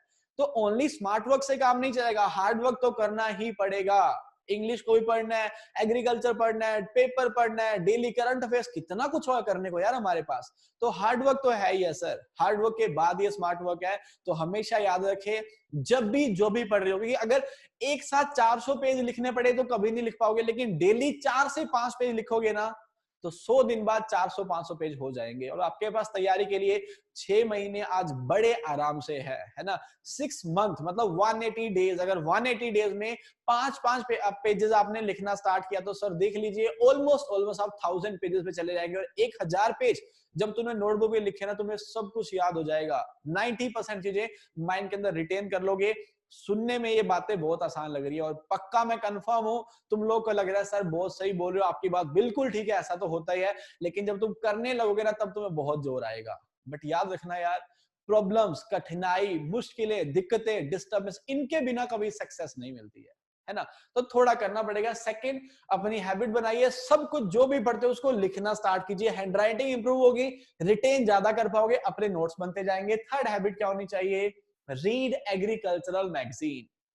अब ये जब मैंने बोल दिया ना, अब कुछ बच्चे अपने आप में सोच रहे हैं सर मेरा तो एंट्रेंस एग्जाम है, सर मेरा तो स्टेट एग्जाम है, वहां पे तो ऐसे क्वेश्चन नहीं आते। मैंने कब बोला है क्वेश्चन के लिए पढ़ो? मैंने तो सिंपली बोला मैगजीन पढ़ो। क्यों पढ़ो मैगजीन? क्योंकि आप जब एग्रीकल्चरिस्ट हो, आप खुद देख लीजिए आज के टाइम में, एग्जांपल देता हूं, मैंने 2-3 दिन पहले दिया था एग्जांपल, बट फिर से रिपीट कर रहा हूं क्योंकि मैंने पहले ही बोला मैं बातें नहीं करूंगा, मैं आपको एविडेंस के साथ बताऊंगा। तो हुआ क्या, 2-3 दिन पहले की बात है, जिन लोगों को ना पता उनको थोड़ा सा इंट्रोडक्शन देता हूं। राजस्थान के अंदर एक वैकेंसी आती है जिसे बोलते हैं सुपरवाइजर। सुपरवाइजर के लिए जो एलिजिबिलिटी है दैट इज 12th। हमारे यहाँ पे राजस्थान में एग्रीकल्चर भी होता है सर, जैसे आपके यहाँ पे साइंस, मेडिकल, नॉन मेडिकल है, ऐसे हमारे यहाँ पे राजस्थान में क्या होता है, एग्रीकल्चर भी होता है। तो 12वीं जिसने एग्रीकल्चर में किया या फिर जो बीएससी एग्रीकल्चर है, वो सुपरवाइजर एग्जाम के लिए एलिजिबल है। अब ये सुपरवाइजर एग्जाम लास्ट ईयर होके उसका रिजल्ट आ गया, फाइनल सिलेक्शन की लिस्ट आ गई है, बट अभी तक उनकी पोस्टिंग नहीं हुई है। ठीक है, ओके। अब पोस्टिंग करवाने के लिए वो लोग उलझ रहे हैं, है ना, वो बोल रहे हैं कि सर हमें पोस्टिंग दो। अब खुद समझिए, जब इकोनॉमिकल स्लो डाउन चल रहा है, लॉकडाउन चल रहा है पूरी कंट्री के अंदर, गवर्नमेंट के पास पैसा नहीं आ रहा, बिकॉज जब बिजनेस एक्टिविटीज ही नहीं हो रही है तो टैक्स कौन देगा? फिर पैसा नहीं आ रहा उनके पास, गवर्नमेंट बोल रही है हमारे पास सैलरी देने के लिए पैसे कम पड़ रहे हैं। जब सैलरी के लिए कम पड़ रहे हैं, पहले जो लोग हैं, तो नए लोगों को हायर करने में गवर्नमेंट को थोड़ी दिक्कत तो होगी, है ना। अब इसको बीजेपी और कांग्रेस से प्लीज रिलेट मत करें, जस्ट हम समझना चाह रहे हैं। अब क्या हुआ, उन्होंने एक एजेंडा लिया। क्या एजेंडा लिया उन लोगों ने? उन्होंने बोला कि हम ट्विटर पे ना ये वाला हैशटैग डाल के, आपको पता होगा ट्विटर पे अगर एक हैशटैग बहुत बार रिपीट होता है ना, वो ट्रेंडिंग के अंदर आ जाता है, वो दिखने लग जाता है कि ये ट्रेंड में चल रहा है। तो इन लोगों ने अपना सुपरवाइजर ज्वाइनिंग लिख के हैशटैग डालना स्टार्ट करा सब लोगों ने, और वो ट्रेंडिंग में आ गया, मीडिया के अंदर आ गया कि भाई ऐसे ऐसे ये लोग अपनी ज्वाइनिंग चाहते हैं। जो बात है वो हायर लेवल तक चली गई, बट कोई एक्शन नहीं हुआ। तो अगले दिन इन्होंने क्या करा, एक और हैशटैग बनाया। उस हैशटैग का नाम क्या था? टिड्डी सिपाही। टिड्डी कुछ ऐसे था, मैं मतलब समझाता हूं। टिड्डी सिपाही, सिपाही का मतलब सोल्जर, टिड्डी क्या? लोकस्ट, है ना। लोकस्ट का नाम सुना होगा। लोकस्ट का अटैक राजस्थान और गुजरात में रिसेंटली हुआ था, और जब भी लोकस्ट आती है राजस्थान पे अटैक होता है। Why? Because Rajasthan international border से टच होता है, तो वहां से लोकस्ट आती है, टिड्डी आती है। तो इन्होंने क्या बोला कि अगर लोकस्ट, अभी दोबारा से प्रिडिक्शन दिया गया कि लोकस्ट फिर से अटैक कर सकता है राजस्थान में। तो इन बच्चों ने क्या बोला, इन्होंने बोला कि जब तक आप हमें सुपरवाइजर्स को फील्ड के अंदर पोस्ट ही नहीं करोगे, तो फार्मर अपनी फसलों को टिड्डी से कैसे बचा पाएगा। तो इन्होंने हैशटैग बनाया टिड्डी सिपाही। टिड्डी सिपाही मतलब कि हम लोग एज अ सुपरवाइजर टिड्डी के लिए सोल्जर बन जाएंगे और हम फार्मर्स की क्रॉप को प्रोटेक्ट करेंगे। हैशटैग फिर से ट्रेंडिंग के अंदर चल गया और फिर से बात आ गई, इनको ज्वाइन ही नहीं मिल रही। अब मैं 2-3 दिन से ऑब्जर्व कर रहा था, मैं रात को जब सोता हूँ व्हाट्सएप पक्का देखता हूँ। मैंने ऐसे थोड़ा चेक करने के लिए मैसेज कर दिया। मैंने मैसेज के अंदर उस ग्रुप के अंदर लिखा, मैं कहा यार ये टिड्डी कैसे मतलब कंट्रोल करेंगे, अपने नंबर से नहीं, बिकॉज मेरा नंबर सभी को पता है ना। तो अननोन नंबर से मैसेज करा के ये टिड्डी का कंट्रोल कैसे करेंगे। कोई रिप्लाई नहीं आया। मैंने 3-4 बार उस मैसेज को रिपीट करा कि टिड्डी अटैक करेगी तो कैसे कंट्रोल करे, कोई रिप्लाई नहीं आ रहा। तो तू किस बात का सिपाही है फिर? तेरे को पता नहीं टिड्डी का साइंटिफिक नेम क्या है, और तू ट्विटर पे लगा हुआ है टिड्डी सिपाही, किस बात का, है ना। समझ पाए ना बात को। प्रॉब्लम इज हम लोग सिर्फ जॉब को देख रहे हैं, अपनी रिस्पॉन्सिबिलिटी नहीं देखते, नॉलेज को बढ़ाना नहीं चाहते। हमें लगता है बस एक जॉब दे दो 40,000 की, हम आराम से ऐसे ही बैठेंगे, पैसा लूटेंगे, और अगर फार्मर की सुसाइड की न्यूज आ गई फिर हम बैठ के रोएंगे गवर्नमेंट कितनी बेकार है। गवर्नमेंट बेकार नहीं है, हम लोग बेकार है, क्योंकि हमारे पास नॉलेज नहीं है। गधों जैसा दिमाग लेके हम चले जाते हैं जॉब करने के लिए, हमारे पास कुछ है ही नहीं, है ना।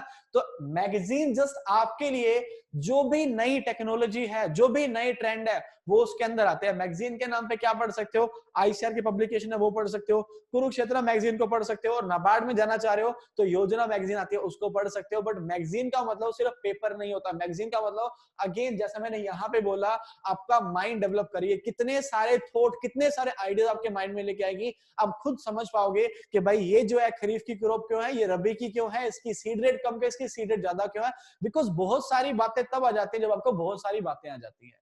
मतलब कितना कुछ तो आप अपने आप सीख लेते हो जब आप इधर से कुछ पढ़ना स्टार्ट करते हो, ऑटोमेटिकली नया नॉलेज आता है। तो अपने नॉलेज लेवल को बढ़ाइए। सिर्फ वो कन्फाइंड नॉलेज बॉक्स के अंदर पैक है बस उतना सा ही मत रखिए। Fourth habit, set a daily and weekly target. करना क्या है, सिंपल सा काम है ना। हमें क्या लगता है, हम लोग जब भी पढ़ते हैं सो वी डिसाइड आज करते हैं, एग्रोनॉमी स्टार्ट करते हैं। हमने पढ़ा, जहां तक पढ़ पाए पढ़ लिया, बाकी छोड़ दिया। हम कभी टारगेट नहीं डिसाइड करते। जब भी पढ़ो ना, मैं ईयरली और वीक मंथली नहीं बोल रहा, मैंने जस्ट लिखा डेली और वीकली टारगेट, है ना।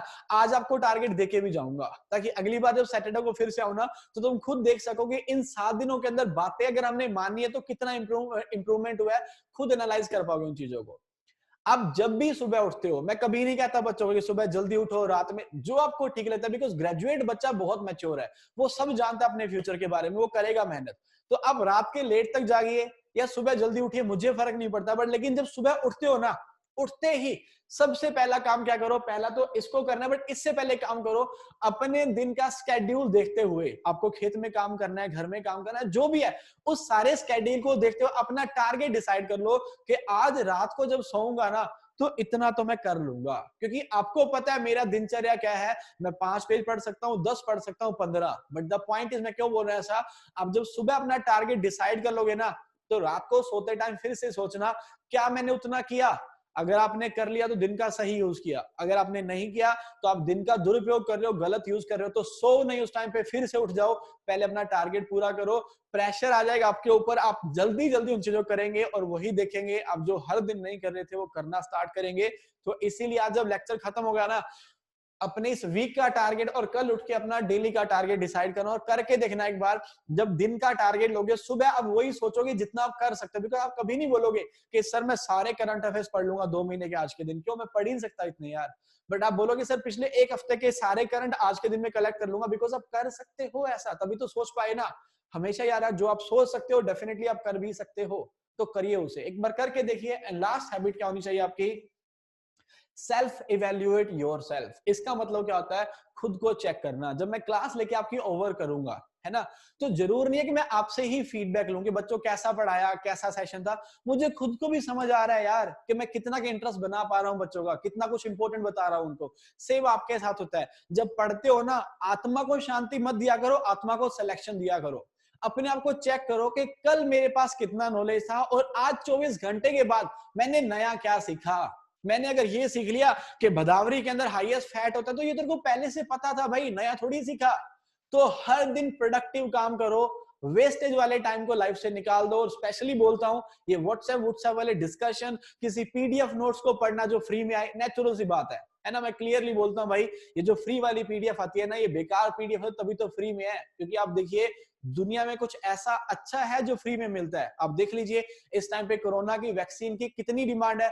जिस दिन आएगी मेरे से शर्त लगा लो सर फ्री आ जाए तो मजाल है। क्यों? बिकॉज उसकी वैल्यू है, इस टाइम पे डिमांड है उसकी, उसके अंदर क्वालिटी होगी। तो सेम है, जिस चीज में क्वालिटी होती है ना, वो most of the time free नहीं होती है। तो ये चीजें गलत काम मत किया करो कि एक तो किताबों के अंदर पहले से अपडेट नहीं होता है ना, किताबें पुरानी होती है, फिर हम क्या करते हैं उसी किताब का पीडीएफ जो उससे भी पिछले वर्जन का है।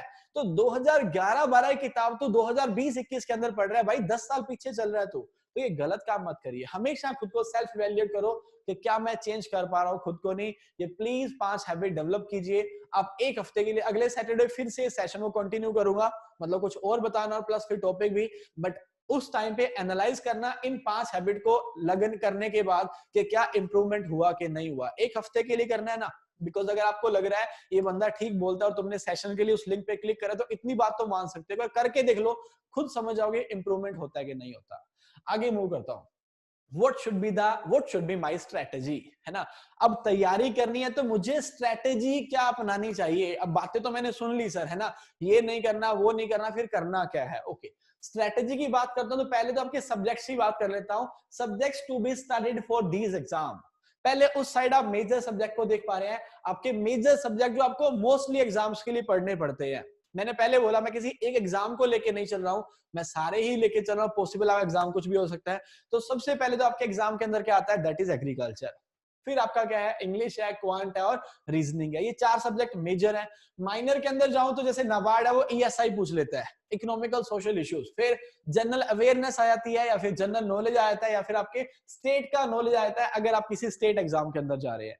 देन आपका हिंदी, क्योंकि इंग्लिश तो वहां पे आ गई, कभी ये पेपर के अंदर हिंदी भी आती है और आपकी रीजनल लैंग्वेज भी वहां पे आ सकती है, उसका ग्रामर भी आ सकता है। वो पंजाबी हो सकती है, वो मराठी हो सकती है, और पॉसिबल है कोई और लैंग्वेज हो सकती है।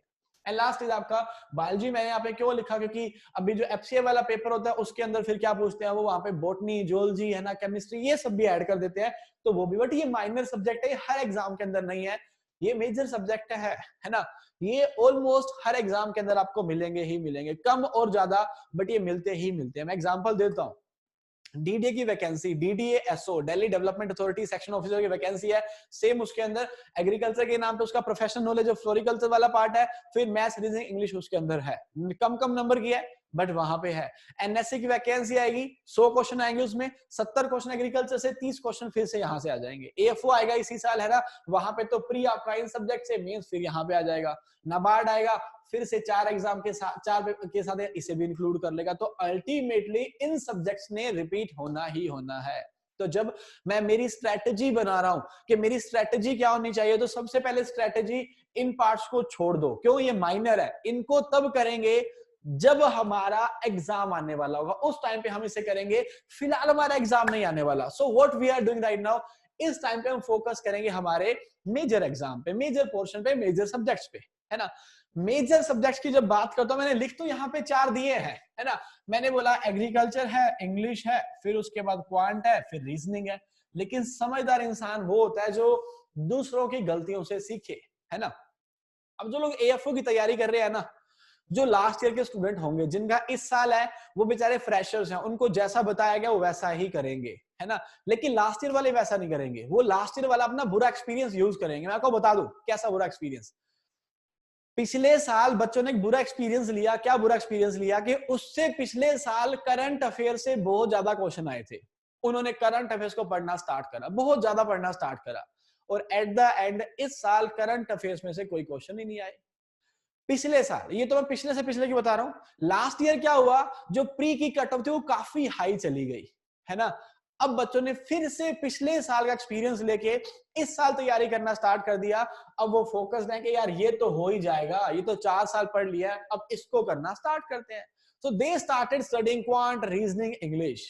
पढ़ना इन्हें भी पड़ेगा, लेकिन आप जब प्रेफरेंस दोगे ना, तो एक चीज क्लियर रख लेना, कुछ भी हो, कट ऑफ चाहे आपकी प्री की 125 में से 70 नंबर भी चली जाए ना, तब भी आपको करना क्या पड़ेगा, ये बड़ा सब्जेक्ट है सर। फर्स्ट प्रेफरेंस यहाँ पे देनी पड़ेगी, सेकंड प्रेफरेंस यहाँ पे देनी पड़ेगी, और थर्ड प्रेफरेंस आपको यहाँ पे देनी पड़ेगी। बिकॉज ये दो सब्जेक्ट ऐसे है कि अगर आपको अच्छा टीचर मिल जाए ना, जो आपसे प्रैक्टिस करवाए और अच्छे से पढ़ा दे, इसको मेरे हिसाब से, मैं पहले 30 डेज बोलता था, बट अगर कट ऑफ ज्यादा जा रही है तो 60 डेज के अंदर इसके अंदर आप मास्टर हो सकते हो, है ना। एक बार आपसे पूछूंगा यस नो, सिर्फ आंसर वो लोग करना जो सेकेंड ईयर वाले हो और जिनको ऑलरेडी पता हो। मैं क्लर्क पीओ की बिल्कुल बात नहीं कर रहा हूं, मैं सिर्फ एग्रीकल्चर एग्जाम की बात कर रहा हूं। अब यस नो के अंदर आंसर लिखना, अगर क्वांट और रीजनिंग को 60 डेज दिए जाएं, 60 दिन, बहुत अच्छे से डेडिकेशन से, क्या मैं 60 डेज के अंदर क्वांट और रीजनिंग को बहुत अच्छे से नॉर्मली नहीं, बहुत अच्छे से कवर कर सकता हूं? जो एक्सपीरियंस लोग हैं, एक बार प्लीज यस नो लिख दो चैट के अंदर, बस एक ओपिनियन चाहिए आपका। मे बी आप जो लिखे आप सही होंगे। अब जो लोग फ्रेशर्स हैं, आप देख लीजिए, मैं किसी से जोर जबरदस्ती नहीं कर रहा हूं, और काफी सारे लोग नए भी हैं सेशन में, तो पता नहीं, मैं किसी को जानता भी नहीं, ये जेन्युइन रिव्यू है ना। अब ये 30 और 15 डेज वो लोग लिख रहे हैं जो सेकंड ईयर वाले और बहुत पढ़ चुके हैं, लेकिन मैंने स्टिल 60 डेज क्यों लिया? मैक्सिमम नंबर, मैक्सिमम, है ना। एक मिनट के रुक जाओ, आपने बोला 60 डेज सफिशिएंट है। अब मैं एक और क्वेश्चन पूछ रहा हूं और आंसर वही करना जो एक्सपीरियंस लोग है ना। 60 डेज में इसको देता हूं, क्या 60 डेज में एग्रीकल्चर को बहुत अच्छे से किया जा सकता है? जस्ट राइट यस और नो। ये अब जेन्युइन रिव्यू आपके सामने है, यहाँ पे यस कोई नहीं लिख रहा है ना। इवन लोग नेवर लिख रहे हैं यहाँ पे, क्यों लिख रहे हैं? बिकॉज ये रियलिटी है ना। 60 डेज में एग्रीकल्चर कभी कवर नहीं हो सकता, है ना।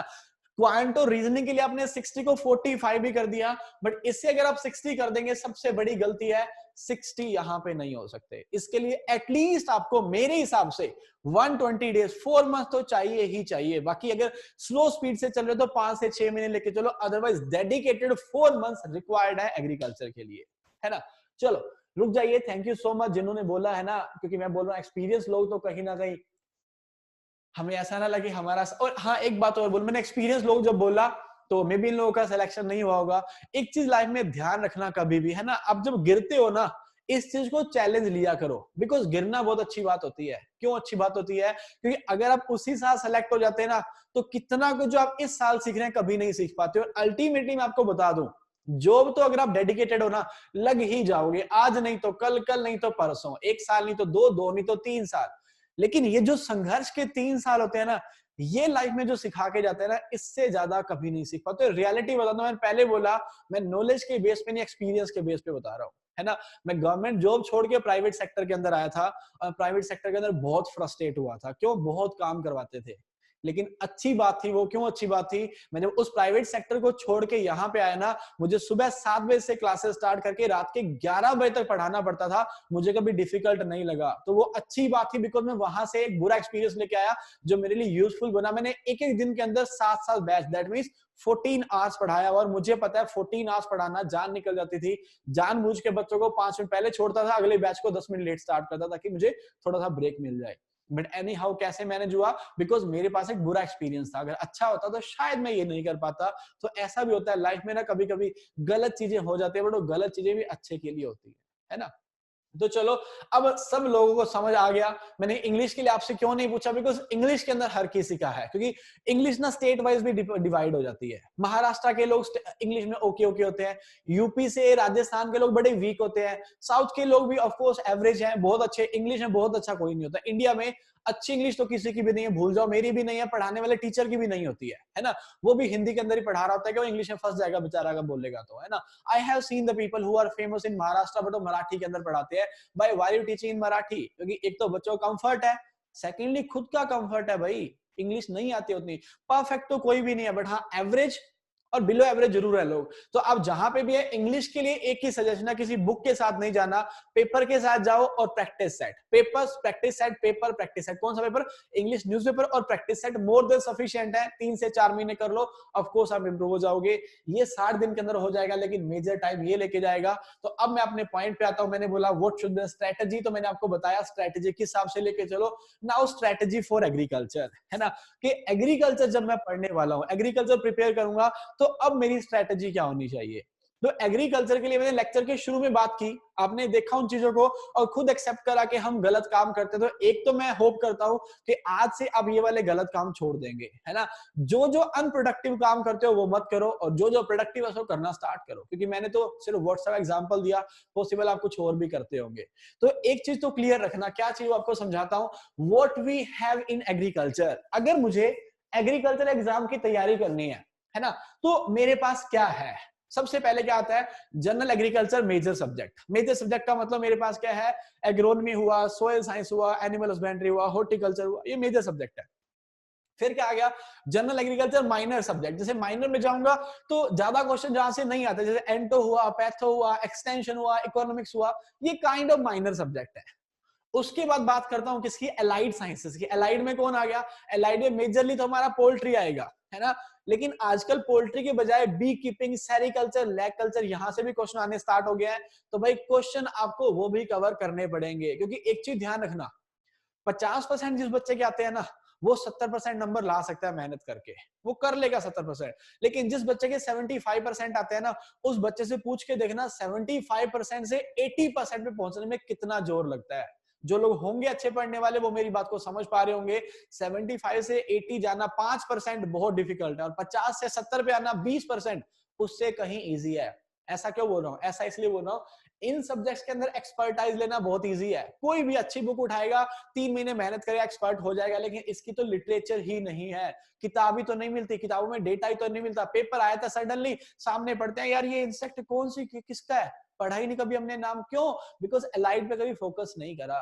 तो बात वही है, सिलेक्शन जब किसी बच्चे का होता है और किसी बच्चे का नहीं होता, जो पढ़ने वाले हैं, तो कोई ऐसा नहीं है कि जिसका सिलेक्शन नहीं हुआ ना वो 10 नंबर से रह गए। ये बेचारे रहने वाले बच्चे जो होते हैं ना, 1 2 3 नंबर से रहते हैं, और वही 1 2 3 नंबर की कहानी यहाँ छुपी होती है। अगर ये चीजें जो हमें इंपॉर्टेंट नहीं लग रही थी, इनको पकड़ लिया होता ना, तो कवर हो जाता। तो एग्रीकल्चर में मेजर सब्जेक्ट, माइनर सब्जेक्ट, फिर आपका एलाइड आ गया, उसके बाद क्या आ गया, आपके करंट अफेयर। जैसा कि हमने शुरू में देखा कि न्यूज़पेपर से डेली करंट की हैबिट होनी चाहिए। अभी समझाने वाला बहुत कुछ है, इतनी सी बातें नहीं है। करंट में भी ऐसा होता है कि बुक के किताब के अंदर जो, सॉरी, न्यूज़पेपर के अंदर जो लिखा गया है वो हमेशा सही नहीं होता। न्यूज़पेपर के अंदर सही क्यों नहीं होता, क्योंकि वो तो न्यूज़ है, जो आज बोला गया वो छाप देंगे कल को, लेकिन कल को फिर से कुछ बोला गया वो फिर से छाप देंगे। लेकिन मैंने पहली बार तो पढ़ लिया, दूसरी बार पढ़ नहीं पाया, जो अपडेट था, तो गलत हो जाएगा। तो अल्टीमेटली ऑथेंटिक सोर्स के साथ जाना पड़ेगा। वो क्या होते हैं सोर्स, मैं डिस्कशन करूंगा, बट हाल फिलहाल एक हैबिट आपको बनानी पड़ेगी, जो मैंने शुरू से ही बता दिया आपको, जो ये वाले पार्ट कवर कर देगी। कुरुक्षेत्र आपने पढ़ लिया, न्यूज़पेपर आपने डेली का पढ़ लिया, आप ये मानिए 70% करंट आपका हो गया। फिर जब पेपर के पास जाओगे तो बड़ी सारी चीजें आपको और मिल जाएंगी। अपने 70% को 100% कर लो। लेकिन एक चीज ध्यान रखो, पेपर के पास एक मोटी सारी बुक उठा के करंट अफेयर्स की पढ़ना डिफिकल्ट है, बट रिवीजन करना कि मैंने पहले से पढ़ा हुआ है सब कुछ, कि प्रधानमंत्री मानधन योजना क्या है, बीमा योजना क्या है, ये वो क्या है, तो उसको रिवाइज करना बहुत ईजी हो जाता है। लास्ट पार्ट एग्रीकल्चर के अंदर क्या आ जाता है, updates in general agriculture. Sir ये इंपॉर्टेंट है, कैसे इंपॉर्टेंट है, मैं अपडेट के नाम पे एग्जांपल देता हूं आपको। आपने ऐसा एक्सपीरियंस किया होगा, अगर आप एनिमल हस्बेंड्री पढ़ते हो, तो एनिमल हस्बेंड्री के अंदर क्या हो रहा है आजकल, आपने जो वो डेज पढ़े हो, कौन से डेज, जेस्टेशन साइकिल को पढ़ा होगा, है ना। जेस्टेशन साइकिल के बाद बोलो तो इंटर काविंग पीरियड, दोनों समझाता हूं मैं, फिर बताता हूं क्या बोलना चाह रहा हूं। जेस्टेशन पीरियड का मतलब क्या होता है, जब आपकी काउ प्रेग्नेंट हो जाती है, प्रेग्नेंट होने के बाद उसकी वर्म मतलब कोख जो है उसके अंदर जो नए बेबी का डेवलपमेंट हो रहा है वो कितना टाइम लेके जाएगा, 50 दिन, 100 दिन, 200 दिन, 300 दिन, वो क्या होता है जेस्टेशन पीरियड। उसके बाद इंटर काविंग का मतलब क्या होता है, एक काविंग मतलब एक बार बछड़े को जन्म दिया, उसके बाद दूसरी बार बछड़े को जन्म दिया, इनके बीच का जो पीरियड था ये क्या था, इंटर काविंग। इसके लिए आप अलग अलग बुक को प्रेफर करना, अलग अलग रिसर्च आर्टिकल्स के अंदर जाना, आपको हर बार डेटा वेरिएशन दिखेंगे। कोई बोल रहा है 45 महीने, कोई बोल रहा है 42 महीने, कोई तो 35 पे काम चला दे रहा है ना। तो फिर मैं डाउट में क्या, ये हो क्या रहा है।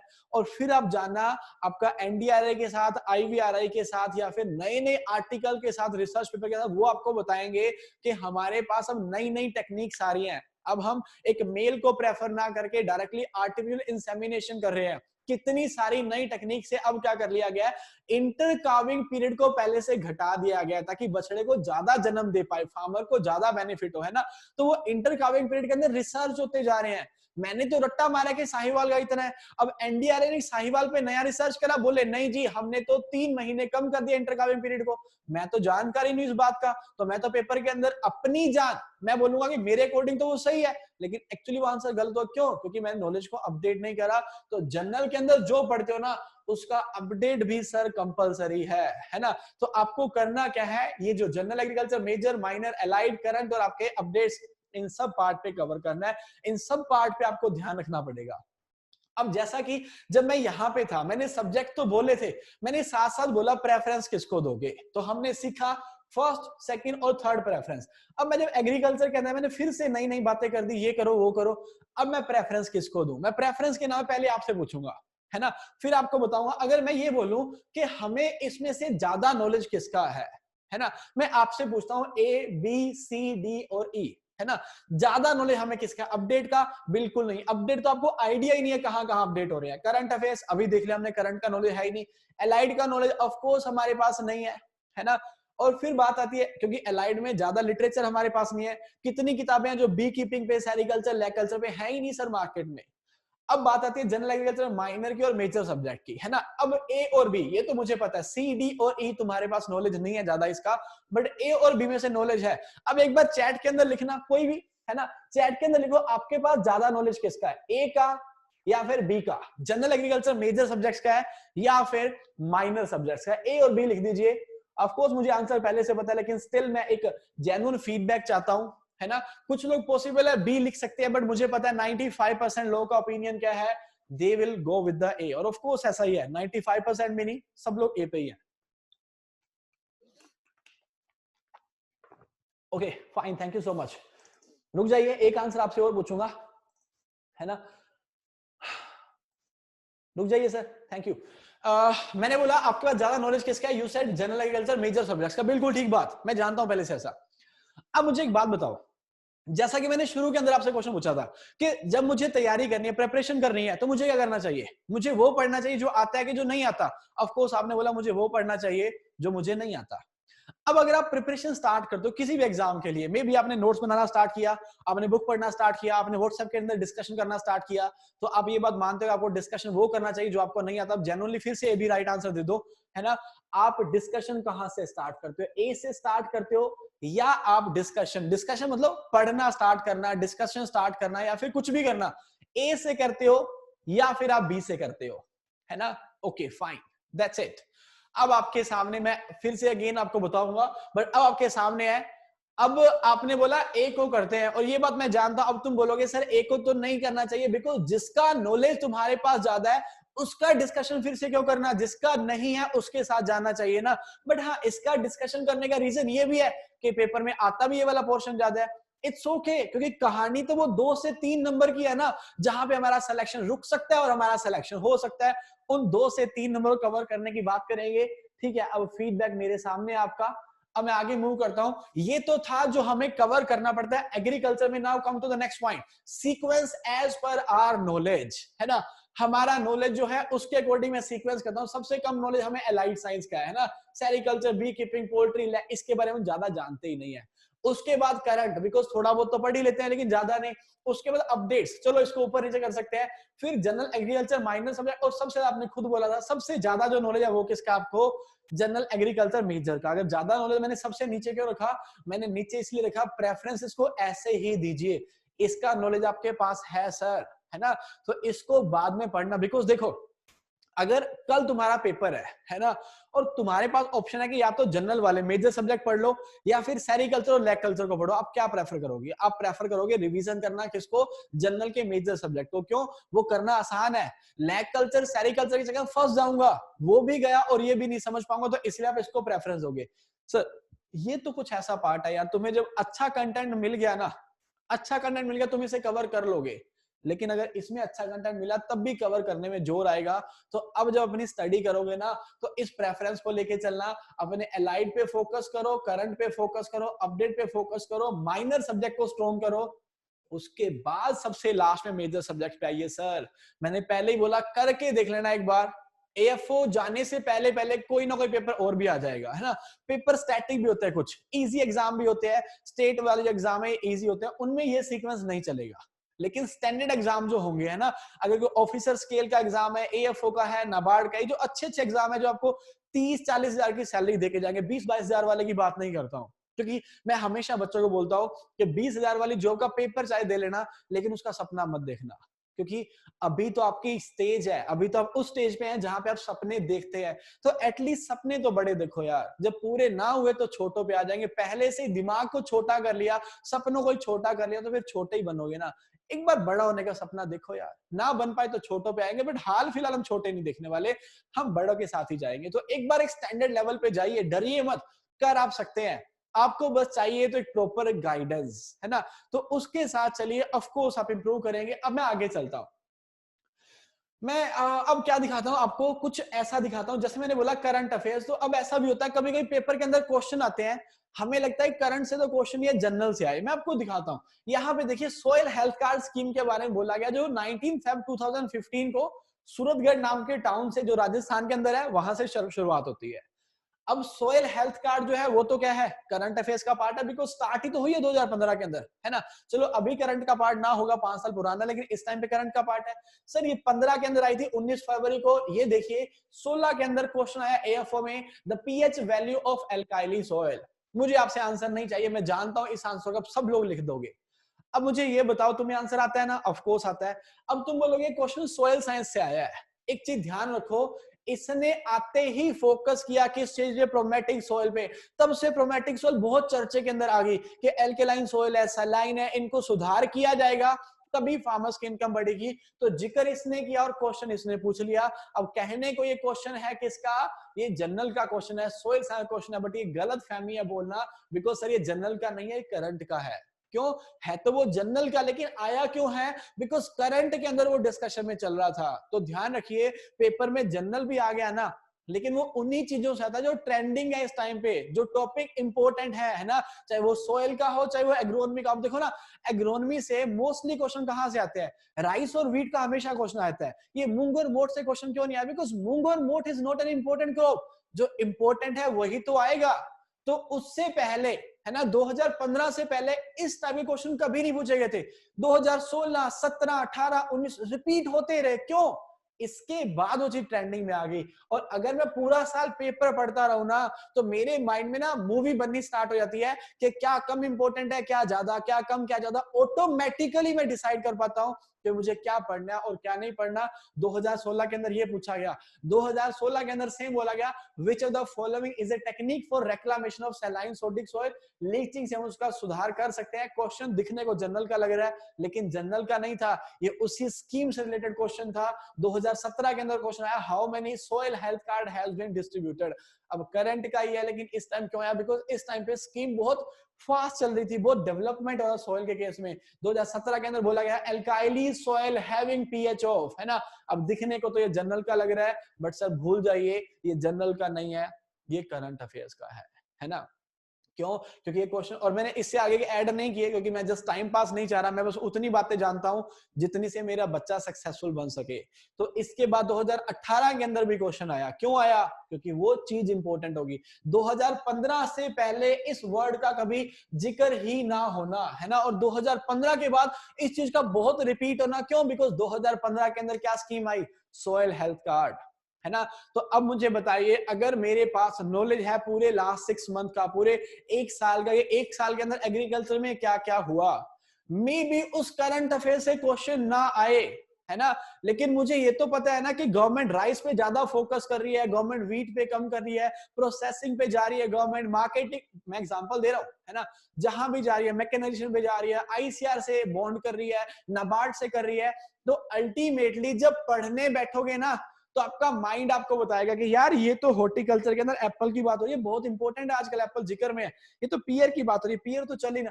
आपका दिमाग खुद आपको आंसर देगा कि किसको बहुत ज्यादा रट्टा लगाना है और किसको बहुत कम रट्टा लगाना है। आप जब सेशन अटेंड करते हो ना ऐसे वाले, जैसा मैं आपको बोल रहा हूँ, ये बातें आपने 1 घंटा सीखी, मैंने कितनी सारी बातें मिस कर दी होंगी, लेकिन सब बातें आपको अपने यहां से आंसर मिलेगा जब आपके पास पूरे साल का रिव्यू होगा कि गवर्नमेंट ने क्या किया, फार्मर ने क्या मांगा, क्या प्रॉब्लम है, क्या उसके सॉल्यूशंस है, और ये कैसे आएंगे। ये उन्हीं चीजों से आएंगे जो मैंने आपको अभी लेक्चर बताया कि क्या क्या हैबिट्स को डेवलप करना है। मैगजीन, न्यूज़पेपर आपको डेली का रिव्यू देके आपके माइंड में पूरे साल का एक फीडबैक दे देंगी कि हाँ हमें ऐसे ऐसे पढ़ना है। बोलिए आप एग्री हैं, यस और नो लिखिए जरा यहां पे।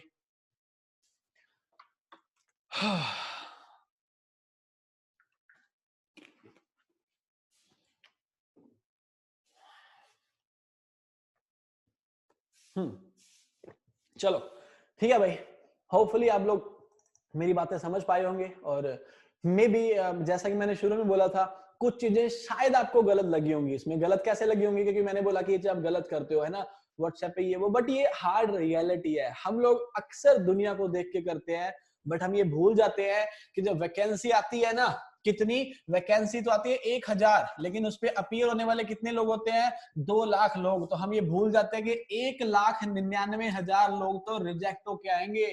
इनमें से यूनिक है ना, बस यही लोग आगे जाएंगे, और आपको यूनिक ही तो बनना पड़ेगा।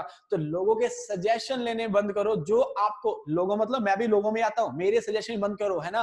पेपर को पढ़ो, उसके बाद देखो क्या इंपॉर्टेंट है क्या नहीं। सर किताबें आपको बहुत पीछे लेके जाएंगी, व्हाट्सएप डिस्कशन आपको बहुत पीछे लेके जाएगा। रियलिटी बोलता हूं, और ये सच है, मानो या ना मानो, लेकिन एक दिन के बाद आपको एनालाइज आप कर पाओगे। चलिए फिर आगे चलते हैं। टास्क फॉर दिस वीक, है ना, आपको करना क्या है ना। 17 आज 17 है, टुडे 16 आई थिंक, है ना। मतलब मैं अगेन 23 को, मतलब सैटरडे को फिर से, आज हमारा पार्ट था स्ट्रेटजी वाला, फिर 23 को सैटरडे को फिर से जब आएंगे, तो थोड़ा सा इस पार्ट में जो रह गया वो कंटिन्यू करके फिर कुछ एक टॉपिक मतलब कैसे इंप्रूवमेंट किया और क्या क्या हमने स्टडी किया, या फिर मैं मेरी साइड से कुछ एक टॉपिक ऐड करूंगा कि जिसको आप इस सोर्स के थ्रू पढ़ सकते थे, ताकि जो बातें हमने आज सीखी हैं इसको पहले आप खुद इंप्लीमेंट करो, फिर एग्जैक्टली कैसे करना मैं सिखाऊंगा। तो टास्क आपको दे रहा हूं, सबसे पहला task, read all the articles and watch video. ये कौन से, मैंने आपको पीछे लिंक दिए है ना, कुछ एक लिंक है, पीडीएफ में शेयर कर दूंगा। जो भी लिंक है वीडियो के और पीडीएफ के, उनको देखना है, वो तो 5-6 ही है। तो जब उन लिंक्स पे क्लिक करोगे ना, काफी सारी न्यूज और भी खुल के आएंगी। जब उस वीडियो को देखो यूट्यूब से, तो साथ में सजेशन में अच्छे अच्छे वीडियो और भी आ रहे होंगे। तो यूट्यूब की वेब सीरीज और यूट्यूब के फालतू वीडियोस को छोड़ के अच्छे वीडियोस को देखना स्टार्ट करो। अक्सर ऐसा होता है, मैं आज जो वीडियो देख रहा सीमेंट की, उस पे बेचारे भी सिर्फ 13 लाइक थे, 13 लाइक, है ना। अब मैं सोच रहा था घटिया से चैनल पे बेकार सी वीडियो भी डाल दो ना, तब भी 100-150 लाइक हो जाते हैं। सिमिट ने डाली है और 13 ही लाइक है वहां पे। क्यों? क्योंकि हम लोगों ने अच्छी साइड जाना ही बंद कर दिया है ना। वो कहते हैं ना, आ बैल मुझे मार एंड वी आर लाइक आ फ्यूचर, मुझे बर्बाद कर। हम एग्जैक्टली ऐसा करते हैं। हम जब व्हाट्सएप पे चैट कर रहे हैं, जब यूट्यूब पे बहुत देर तक वीडियोस देख रहे हैं, फेसबुक पे स्क्रॉल करते जा रहे हैं, इंस्टाग्राम पे फालतू की वीडियो देख रहे हैं, so we are like that कि आ फ्यूचर, मुझे बर्बाद कर। हम खुद चाहते हैं कि बर्बाद करें, बट खुद को बर्बाद मत होने दीजिए। तो ट्राई करना, अगले सैटरडे जब वापस आओ, सारे आर्टिकल्स और वीडियोस को देख के आना। Next one is WhatsApp group chat and video comparison. एक ये वाला काम भी कर लेना। आज जो भी आप करना चाह रहे हो, मेजर सब्जेक्ट से, माइनर से, करंट से या एलाइड से, टॉपिक डिसाइड करना।